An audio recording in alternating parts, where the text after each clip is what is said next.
शहर का Mannur multi speciality hospital के 3 साल पूरे होने पर डॉक्टर फारूक मन्नूर ने कल्याण कर्नाटक में पहली बार हेल्थ एंड वेलनेस मैगजीन को लॉन्च किया। इस मैगजीन में तमाम कल्याण कर्नाटक के हॉस्पिटल में होने वाले ट्रीटमेंट और डेवलपमेंट के अलावा कई अहम इंफॉर्मेशन पब्लिश की गई है। इस प्रोग्राम के चीफ गेस्ट थे Gulbarga district in charge minister Shri Priyank Kharge, Gulbarga north MLA Kaneez Fatima Sahiba और कई सारे मेहमान मौजूद थे। हेल्थ एंड वेलनेस मैगजीन की अनवीलिंग की गई श्री प्रियंक खरगे के हाथों। Mannur multi speciality hospital Kalyan Karnataka का मशहूर हॉस्पिटल है जिसने कम वक्त में अपने नाम को रोशन किया। मन्नूर मल्टी स्पेशलिटी हॉस्पिटल में पिछले 3 सालों में कई ऐसी सर्जरीज कर पेशेंट्स की जान बचाई है जो काबिल तारीफ है।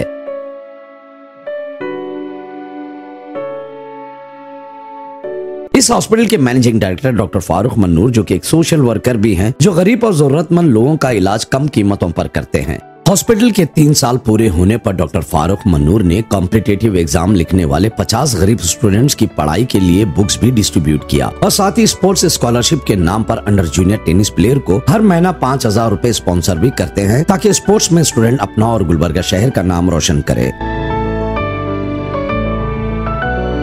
और साथ ही डॉक्टर फारूक मन्नूर ने हाल ही में 500 टीबी पेशेंट्स को अडॉप्ट किया, जिसके लिए गवर्नमेंट ऑफ कर्नाटका ने उन्हें अवार्ड से नवाजा और इनकी तरफ से समृद्धि योजना के तहत 200 से भी ज्यादा कम उम्र की लड़कियों के अकाउंट्स ओपन कर हर साल उनके अकाउंट में पैसे डिपॉजिट किए जाते हैं ताकि लड़कियां अपने फ्यूचर को और भी बेहतर बना सके। इस प्रोग्राम में आए हुए सभी चीफ गेस्ट ने डॉक्टर फारूक मन्नूर के किए गए कामों की तारीफ करते हुए उनकी हौसला अफजाई की।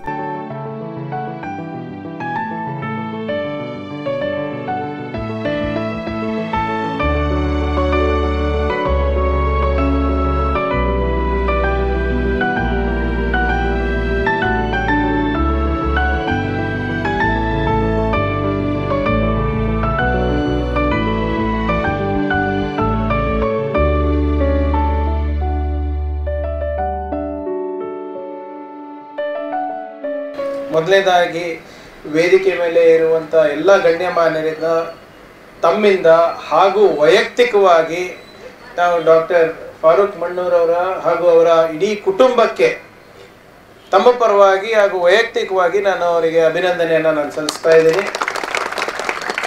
ಮನ್ನೂರ್ ಹಾಸ್ಪಿಟಲ್ 3 ವರ್ಷ ಮುಗಿದು ಇವತ್ತು 4ನೇ ವರ್ಷಕ್ಕೆ ಕಾಲಿಡ್ತಾ ಇದ್ದಾರೆ। ಜೊತೆಗೆ ಇವತ್ತೇನು ಒಂದು ಬಹಳ ವಿಭಿನ್ನವಾದಂಥ ಮತ್ತು ವಿನೂತನವಾದಂಥ ಹಾಗೂ ಪ್ರಾಮಾಣಿಕವಾದಂಥ ಪ್ರಯತ್ನ ತಾವು ವೆಲ್ನೆಸ್ ರೆವಲ್ಯೂಷನ್ ಒಂದು ಹೆಲ್ತ್ ಮ್ಯಾಗಝೀನಿಂದ ತಾವೇನು ಮಾಡ್ತಾ ಇದ್ದೀರಾ, ಹೆಚ್ಚು ಅವೇರ್ನೆಸ್ ಬರಲಿ, ಹೆಚ್ಚು ರೀತಿಯಾಗಿ ವೈಜ್ಞಾನಿಕ ಮನೋಭಾವನೆ ಆರೋಗ್ಯದಲ್ಲಿ ಇರಲಿ ಅಂದ್ಬಿಟ್ಟು ತಾವೇನು ಮಾಡ್ತಾ ಇದ್ದೀರಾ, ಅದಕ್ಕೂ ಕೂಡ ನಮ್ಮೆಲ್ಲರ ಪರವಾಗಿ ತಮಗೆ ನಾನು ಅಭಿನಂದನೆಯನ್ನು ನಾನು ಸಲ್ಲಿಸಲಿಕ್ಕೆ ನಾನು ಬಯಸ್ತಾ ಇದ್ದೀನಿ।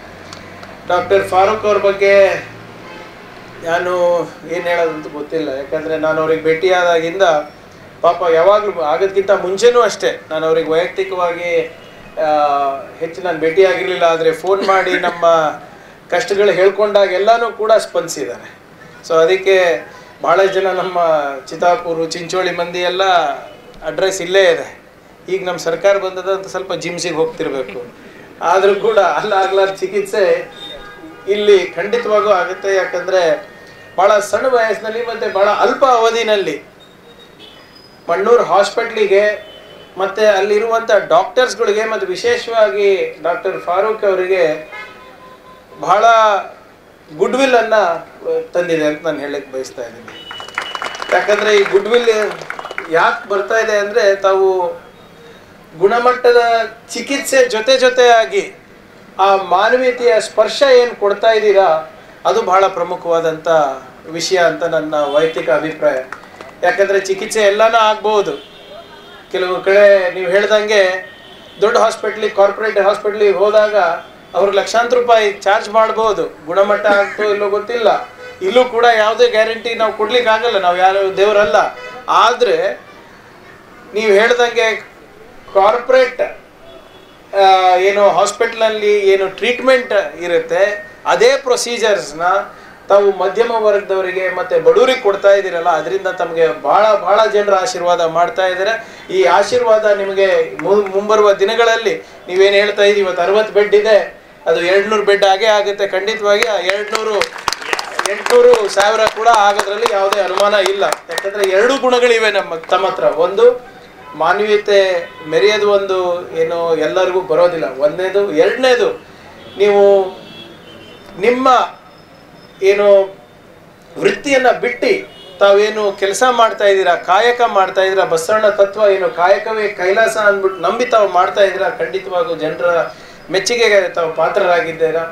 ಆಮೇಲೆ ಯಾರೂ ಕೂಡ ಇವತ್ತು ತಾವು ಗಮನಿಸಬೇಕು, ಯೂಶ್ವಲಿ ಹಾಸ್ಪಿಟಲ್ದು ಉದ್ಘಾಟನೆ ಇರ್ಬೋದು ಅಥವಾ ಅವರ ಒಂದು ವಾರ್ಷಿಕೋತ್ಸವ ಇರ್ಬೋದು, ಬರೀ ಹಾಸ್ಪಿಟಲ್ದ ಗುಣಗಾನ ಹಾಡ್ತಾರೆ. ಆದರೆ ಇವತ್ತು ತಾವು 50 ಜನರ ಬದುಕನ್ನು, ಅವರ ಬದುಕಿಗೆ, ಅವರ ಜೀವನಕ್ಕೆ ದೀಪ ಹಚ್ಚುವ ಕೆಲಸ ಇವತ್ತು ತಾವು ಏನು ಬುಕ್ಸ್ ಕೊಡುವ ಮುಖಾಂತರ ಮಾಡ್ತಾ ಇದ್ರೆ ಬಹುಶಃ ಅದು ಭಾಳ ದೊಡ್ಡ ಕೆಲಸ. ಆ ಬುಕ್ಸ್ ಅವ್ರಿಗೆ ಉಪಯೋಗ ಆದಮೇಲೆ ತಾವು ಬೇರೆಯವ್ರಿಗೆ ಕೊಡಬೇಕು, ತಾವು ಇಟ್ಕೊಳೋದಲ್ಲ. ಯಾಕಂದರೆ ನಿಮ್ಗೆ ಒಳ್ಳೇದಾದರೆ ಬೇರೆಯವ್ರಿಗೂ ಒಳ್ಳೇದಾಗಬೇಕು. ಏನು ಕೆಲಸ ನಾವು ಮಾಡಬೇಕು, ಸರ್ಕಾರದಲ್ಲಿ ಇಟ್ಕೊಂಡು ಮಾಡಬೇಕು, ಇವತ್ತು ತಾವೆಲ್ಲ ಮಾಡ್ತಾ ಇದ್ರ ಅದಕ್ಕೂ ಕೂಡ ಒಳ್ಳೇದು. ಅದಲ್ಲದೆ ಕ್ರೀಡೆನಲ್ಲಿ ಕೂಡ ಇವತ್ತೇನು ಒಬ್ಬ ಯುವಕನಿಗೆ ತಾವು ಪ್ರೇರಣೆಯನ್ನು ನೀಡಿದ್ದೀರಾ. ದುಡ್ಡು ಕೊಡೋದು ಇಂಪಾರ್ಟೆಂಟ್ ಅಲ್ಲ, ಅವರಿಗೆ ಬೆಂತಟ್ಟಿ ಬೆಂಚಪ್ಪರಿಸಿ ನೀವು ಈ ಕ್ರೀಡೆನಲ್ಲಿ ಕೂಡ ತಾವು ಸಾಧನೆ ಮಾಡಬೇಕು ಅಂತ. ಯಾಕಂದರೆ ನಮ್ಮ ಭಾಗದಲ್ಲಿ ಎಲ್ಲರೂ ಮೊದಲೇದೇನು ಹೇಳ್ತಾರೆ ಅಂದರೆ, ನಮ್ಮ ಸಾಮಾಜಿಕ ಮತ್ತು ಆರ್ಥಿಕ ಪರಿಸ್ಥಿತಿ ನೋಡಿದ್ರೆ ಎಲ್ಲರೂ ಇಲ್ಲಪ್ಪ ಬರೀ ಓದು ಓದು ಓದು ಅಂತಾರೆ. ನೀನು ಡಾಕ್ಟರ್ ಆಗಬೇಕು, ನೀನು ಗೌರ್ಮೆಂಟ್ನಲ್ಲಿ ನೌಕರಿ ಪಡಿಬೇಕು, ನೀನು PSI ಆಗಬೇಕು, ನೀನು SDA ಆಗಬೇಕು, FDA ಆಗಬೇಕು ಅಂತ ಹೇಳ್ತಾರೆ. ಯಾರು ಕೂಡ ನಮ್ಮ ಭಾಗದಲ್ಲಿ ಕ್ರೀಡೆಗೆ ಪ್ರೋತ್ಸಾಹ ಕೊಡ್ತಾ ಇಲ್ಲ. ಆದರೆ ಇವತ್ತು ತಾವು are helping others excel in other fields than academics. ಅದನ್ನು ಕೂಡ ಒಂದು ಭಾಳ ಒಳ್ಳೆ ಸಂದೇಶವನ್ನು ತಾವು ರವಾನೆ ಮಾಡ್ತಾ ಇದ್ದೀರಾ ಅಂತ ನಿಮಗೆ ಹೇಳಲಿಕ್ಕೆ ನಾನು ಬಯಸ್ತಾ ಇದ್ದೀನಿ. ಯಾಕಂದರೆ ವಿಶೇಷವಾಗಿ ನಮ್ಮ ಭಾಗದಲ್ಲಿ ಇವೆಲ್ಲನೂ ಕೂಡ ಮಾಡ್ಬೇಕು. ಈಗ ತಾನೇ ಡಾಕ್ಟರ್ ಫಾರೂಕ್ ಅವರು ಹೇಳ್ತಾ ಇದ್ರು IMA ಅವರಿಗೆ ಒಂದು ಸ್ಟೇಡಿಯಂ ಮಾಡಿಸ್ಕೊಡಿ ಅಂತ. ನಾನು ಹೇಳಿದ್ರೆ ಫಸ್ಟ್ ಸಾರ್ವಜನಿಕರಿಗೆ ಮಾಡ್ತೀನಿ, IMA ಅವರೆಲ್ಲ ರೊಕ್ಕ ಸೇರಿ ನಮಗೆ ಕೊಟ್ಬಿಟ್ರೆ ನಿಮ್ಗೆ ಅದರಲ್ಲೂ ಒಂದು ಸ್ಪೆಷಲ್ ಇದು ಮಾಡಿಸ್ಕೊಡ್ತೀವಿ ಅದು. ಯಾಕಂದರೆ ನಾವು ಈ ವರ್ಷ ನೀವೆರಡು ಇವತ್ತೇನು ಒಳ್ಳೆ ಕೆಲಸ ಮಾಡಿದ್ದೀರಾ, ಇವೆರಡಕ್ಕೂ ಕೂಡ ಸರ್ಕಾರದ ಪ್ರೋತ್ಸಾಹ ನಾವು ಕೊಡ್ತಾ ಇದ್ದೀವಿ. ಒಂದು Nagavi institute for competitive exam ಅಂದ್ಬಿಟ್ಟು ನೈಸ್ ಅಂತ ಒಂದು ಅಕಾಡೆಮಿ ತೆಗಿತಾ ಇದ್ದೀವಿ. ಇನ್ನು ಒಂದು 2-3 ತಿಂಗಳಲ್ಲಿ ಅದು ಪ್ರಾರಂಭ ಆಗುತ್ತೆ. ಇಲ್ಲಿ ವಾಜಪೇಯಿ ನಗರ್ನಲ್ಲಿ ಏನಿಲ್ಲ ಅಂದರೂ 1,000 ನಮ್ಮ ಯುವಕರು ಯುವತಿಯರಿಗೆ ಕಾಂಪಿಟೇಟಿವ್ ಎಕ್ಸಾಮ್ ಮಾಡಲಿಕ್ಕೆ, ಕಮ್ಯುನಿಕೇಷನ್ ಇಂಪ್ರೂವ್ ಮಾಡಲಿಕ್ಕೆ ನಾವು ಒಂದು ಒಳ್ಳೆ ರೀತಿಯಾದಂಥ ವಾತಾವರಣ ಸೃಷ್ಟಿ ಮಾಡ್ತಾ ಇದ್ದೀವಿ. ಅದಕ್ಕೆ 10 ಕೋಟಿ ರೂಪಾಯಿಯನ್ನು ನಾವು 10 ಕೋಟಿ ರೂಪಾಯಿ ವೆಚ್ಚ ಮಾಡಿ ಈಗಾಗಲೇ ಬಿಲ್ಡಿಂಗ್ ರೆಡಿ ಇದೆ. ಇನ್ನೂ 10 ಕೋಟಿ ರೂಪಾಯಿಯನ್ನು ಖರ್ಚು ಮಾಡಿ ಒಂದು ಒಳ್ಳೆ, ನೀವೇನು ಬೆಂಗಳೂರಿಗೆ ಹೋಗೋದಿರ್ಬೋದು, ನೀವು ಹೈದರಾಬಾದಿಗೆ ಹೋಗೋದಿರ್ಬೋದು, ದಿಲ್ಲಿಗೆ ಹೋಗೋದಿರ್ಬೋದು, ಅವಶ್ಯಕತೆ ಇರೋದಿಲ್ಲ. ನಮ್ಮ ಭಾಗದ ಜನರು ನಮ್ಮ ಭಾಗದಲ್ಲೇ ಇದ್ದು ಕಾಂಪಿಟೇಟಿವ್ ಎಕ್ಸಾಮಿಗೆ ಅವರು ಶ್ರಮ ಪಡಬೇಕು ಅಂದ್ಬಿಟ್ಟು ನಾವು ಇದೊಂದು ಮಾಡ್ತಾಯಿದ್ವಿ. ಅದ್ರ ಜೊತೆಗೆ ಈ ವರ್ಷದ ಒಳಗಡೆನೆ ನಾವು ಸ್ಟೇಡಿಯಂನಲ್ಲಿ 33 ಕೋಟಿ ರೂಪಾಯಿ ಖರ್ಚು ಮಾಡಿ ಅದರ ಸಂಪೂರ್ಣವಾದಂಥ ರಿನೋವೇಷನ್ ಕೂಡ ನಾವು ಮಾಡಿಸ್ತಾ ಇದ್ವಿ. ಅದರ ಜೊತೆಗೆ ಮಹಿಳೆಯರಿಗೆ, ವಿಶೇಷವಾಗಿ ಯುವತಿಯರಿಗೆ, ಅವ್ರಿಗೆ ಕೂಡ ಕ್ರೀಡೆಗೆ ಅನುಕೂಲ ಆಗಬೇಕು ಅಂದ್ಬಿಟ್ಟು ನಾವು ಇಂಡೋರ್ ಸ್ಟೇಡಿಯಮು ಅಲ್ಲೇ ಎದುರುಗಡೆ 15 ಕೋಟಿ ರೂಪಾಯಿ ವೆಚ್ಚದಲ್ಲಿ ಕೂಡ ಮಾಡ್ತಾ ಇದ್ದೀವಿ. ಇದು ಬಹುಶಃ ಎಲ್ಲೂ ಹೈದರಾಬಾದ್ ಕರ್ನಾಟಕದಲ್ಲಿ ಎಲ್ಲೂ ನಾವು ಮಾಡ್ತಾ ಇಲ್ಲ.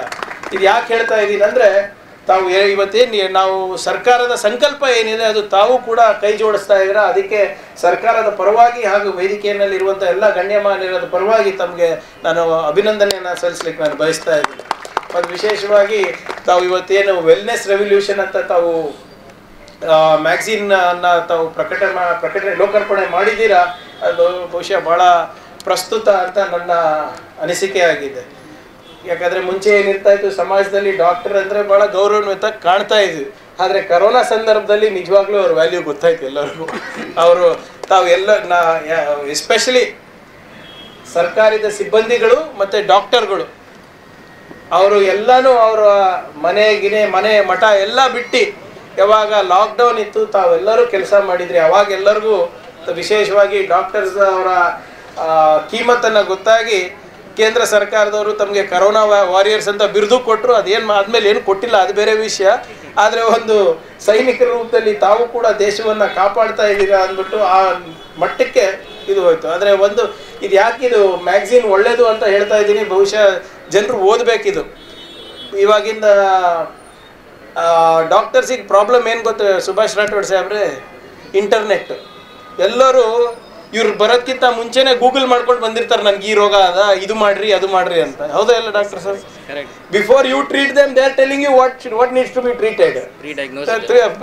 ಅವರೇ ಡಯಾಗ್ನೈಸ್ ಮಾಡ್ಕೊಂಡು ಅವರೇ ಇದು ಮಾಡಿ ಸುಮ್ಮನೆ ನಿಮ್ಮ ಹತ್ರ ಬರ್ತಾರೆ ಪ್ರಿಸ್ಕ್ರಿಪ್ಷನಿಗೆ ಅನಿಸುತ್ತೆ.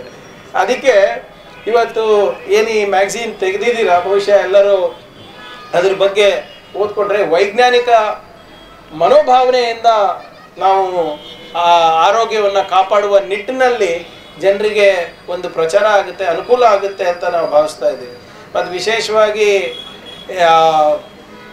ನಮ್ಮ ಫಾರೂಕ್ ಅವ್ರು ಇರ್ಬೋದು ಮತ್ತು ಇನ್ನಿತರ ಕೆಲವು ಡಾಕ್ಟರ್ಸ್ ಅವ್ರು ಇರ್ಬೋದು. ನಮಗೆ ಸೆನೆಕಾ ಅಂದ್ಬಿಟ್ಟು ಒಬ್ಬ ಗ್ರೀಕ್ ಫಿಲಾಸಫರ್ ಇದ್ದಾರೆ, 4ನೇ ಶತಮಾನದಲ್ಲಿ ಅವರೆಲ್ಲರೂ ರೋಮನ್ ಫಿಲಾಸಫರ್ ಇದೆ, ತತ್ವಜ್ಞಾನಿ.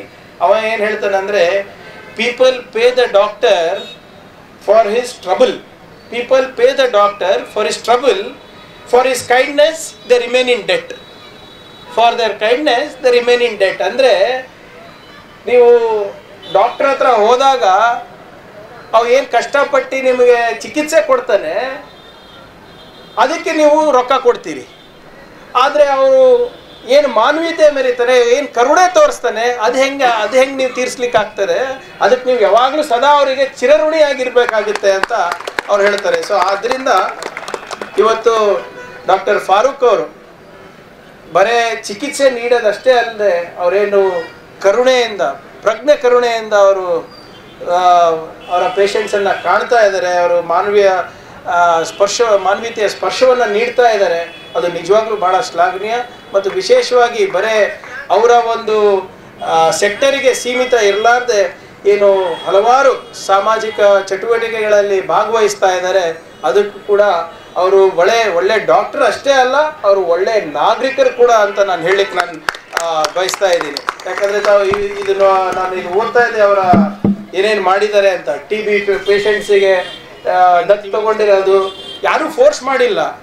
ಸರ್ಕಾರದವ್ರು ಯಾರು ಫೋನ್ ಮಾಡಿ ಫಾರೂಕ್ ಭಾई देखो 500 लोगों को आप ये करो, अडॉप्ट कर लो, ಯಾರು ಫೋನ್ ಮಾಡಿ ಹೇಳಿಲ್ಲ.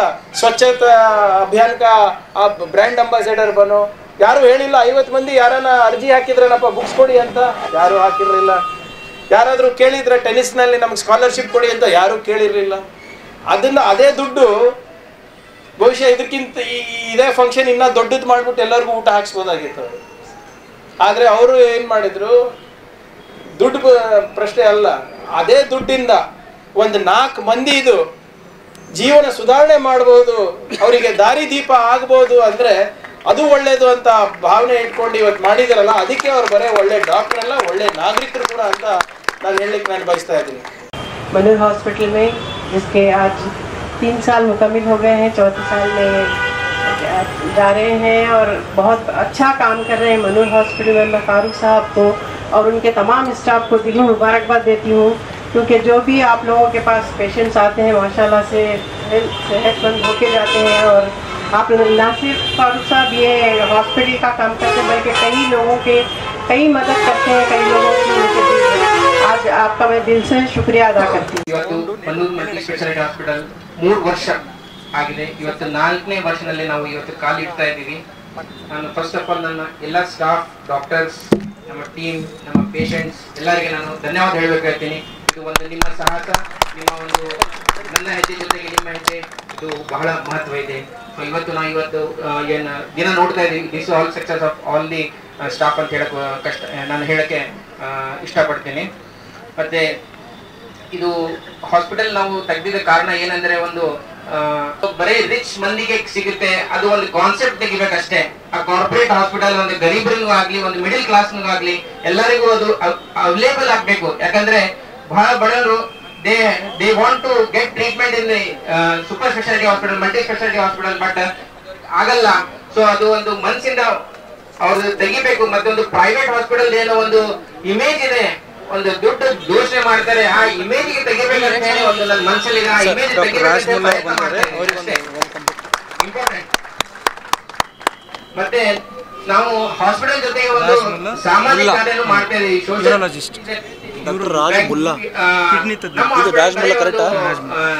ಮೆಡಿಕಲ್ ಫೀಲ್ಡ್ ಅಷ್ಟೇ ಇಲ್ಲ, ಮೆಡಿಕಲ್ ಫೀಲ್ಡ್ ಅದರ್ ಫೀಲ್ಡ್ಸ್ ಅದು ಏನ್ ಯಾಕೆ ಇಂಪಾರ್ಟೆಂಟ್ ಇದೆ ಅಂದ್ರೆ, ಸೊಸೈಟಿ ಏನು ಒಂದು ಹೆಸರು ಕೊಡುತ್ತೆ, ಸೊಸೈಟಿಗೆ ರಿಟರ್ನ್ ಮಾಡ್ಬೇಕು ನಮ್ದು.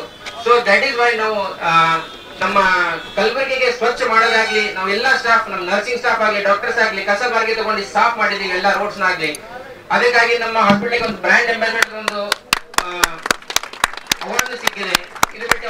1500 TB ಪೇಷಂಟ್ಸ್ ನಾವು ಅಡಾಪ್ಟ್ ಮಾಡಿದ್ದೀವಿ ಇಲ್ಲಿ ಆಸ್ ಎ ನಿಕ್ಷಯ ಮಿತ್ರ ಆಗಿ.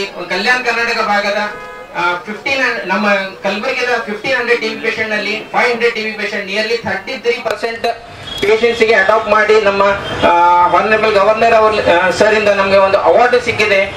ಇದರ ಬಿಟ್ಟು ಒಂದು 200 ಪೂರ್ ಗರ್ಲ್ಸ್ ಸುಕನ್ಯಾ ಸಮೃದ್ಧಿ ಯೋಜನೆ ಅಕೌಂಟ್ ಮಾಡಿಬಿಟ್ಟು ಅವರಿಗೆ 18 ಇಯರ್ಸ್ ತನಕ ಅವರಿಗೆ ಎವ್ರಿ ಇಯರ್ ಅವರಿಗೆ ನಮ್ಮಿಂದ ಒಂದು ಹೆಲ್ಪ್ ಅಂತ ಹೇಳ್ಬೋದು. ಒಂದು 18 ಇಯರ್ಸ್ ಆದ್ಮೇಲೆ ಒಂದು ಹುಡುಗಿ ಆಗ್ಲಿ, ಆ ಹುಡುಗಿ ಒಂದು ಇಂಜಿನಿಯರಿಂಗ್ ಆಗ್ಲಿ ಮೆಡಿಕಲ್ ಆಗ್ಲಿ ಬಂದಾಗ ನಮ್ಮಿಂದ ಒಂದು ಅವರಿಗೆ ನೆನಪಿರ್ಬೇಕಂತ ಹೇಳಿ ಒಂದು ಸಣ್ಣ ಸಣ್ಣ ಪ್ರಯತ್ನ ಮಾಡ್ತಾ ಇದ್ದೀವಿ. ಅದೇ ತರ ಇವತ್ತು ನಿಮ್ಮ ಮೆಚ್ಚಿನ ಎಲ್ಲ ನಮ್ಮ ಪ್ರಿಯಾಂಕ್ ಸರ್ ಅವ್ರದ್ದು ಒಂದು ಏನು ಐಡಿಯಾಲಜಿ ಇದೆ, ಒಂದು ಥಾಟ್ ಇದೆ ಸರ್ ಇಂದು, like to promote the books.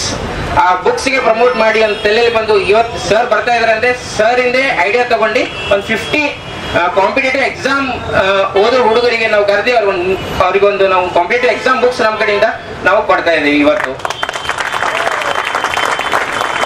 ನೀವತ್ತು ನೋಡ್ಬೋದು, ಇವತ್ತು ಯಾವುದು ಶಾಲಾ ಆಗ್ಲಿ ಹಾರ ಆಗ್ಲಿ ಇಲ್ಲ, ಇವತ್ತೆಲ್ಲ ಸನ್ಮಾನ ಒಂದು ಬುಕ್ ಇಂದ ಆಗಿದೆ ಎಲ್ಲರಿಗೆ. ಸೊ ಒಂದು ರೆವಲ್ಯೂಷನ್ ಸ್ಟಾರ್ಟ್ ಆಗ್ತಾ ಇದೆ. ಬುಕ್ಕಿಗೆ ಹೆಂಗೆ ಪ್ರಮೋಟ್ ಮಾಡ್ಬೇಕು, ಇದು ಐಡಿಯಾ ಸರ್ ಇಂದ ಐಡಿಯಾ ಏನಿದೆ ಹಿಂದೆ back of the mind, promoting book, promoting education. So ಇದು ಎಲ್ಲರ ಲೈಫ್ ನಲ್ಲಿ ನಾವು ತರಬೇಕಂತ ನಾನು ಎಲ್ಲರಿಗೆ ಹೇಳಕ್ಕೆ ಇಷ್ಟಪಡ್ತೇನೆ. ಮತ್ತೆ ಇವತ್ತೊಂದು ಒಂದು ಮ್ಯಾಗ್ಝಿನ್ ಅನ್ನ ಕಾರಣ ಏನ್ ಹೇಳ್ಬೇಕಂದ್ರೆ, ಇದು ಒಂದು ಫಸ್ಟ್ ಎವರ್ ಕಲ್ಯಾಣ ಕರ್ನಾಟಕದ ಹೆಲ್ತ್ ಮ್ಯಾಗ್ಝಿನ್ ಇದೆ.